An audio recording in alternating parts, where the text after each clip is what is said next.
We're back with more of Medford's Most Wanted. Instead of looking at more fugitives tonight, we're going to take a look at 2 cases of missing men. Investigators are hoping to bring closure to their families. News 10's Krystle Henderson's in the News Center with more. Krystle?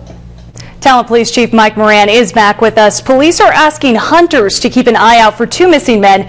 What can you tell us about these cases? Well, they're very similar in the MO of the disappearance. The first one occurred 4 years ago. Brandon Perdue, 18 at the time, 22 years old now, left home, called some family members saying goodbye.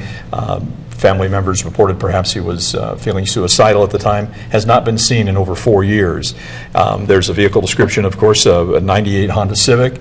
Then this June, another man disappeared, 22 years old, Chase Cook of Medford. His vehicle was actually seen on the Jackson-Josephine County line out in the Applegate. It's a blue and white Chevy pickup, an older model. Just possibility that they drove off into the woods and have not been seen since. Cell phone activity on the first one, on Brandon Perdue, indicated off of Highway 140. So the range is, perhaps from the 140 area all the way over to Josephine County, but it could be any wooded area within the KTVL viewing area.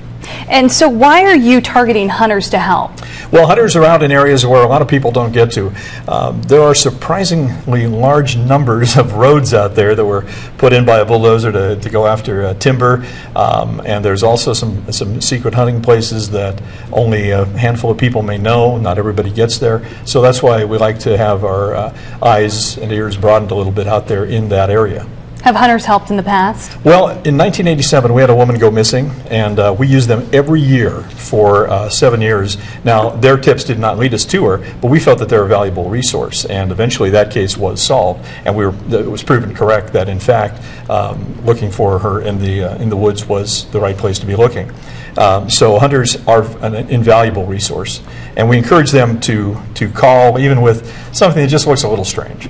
We'll let law enforcement check into it. Any specifics that hunters should look out for? Well, yeah, if you see something kind of glittery down in the gully where you maybe chased a deer or something, take a couple extra minutes if you don't mind and see if it maybe is a car. Maybe sunlight only hits that at a certain time of year or time of day. You may be the only person that will see it for another who knows how long.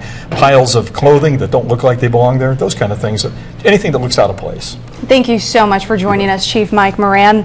If you see anything or have any information, call police.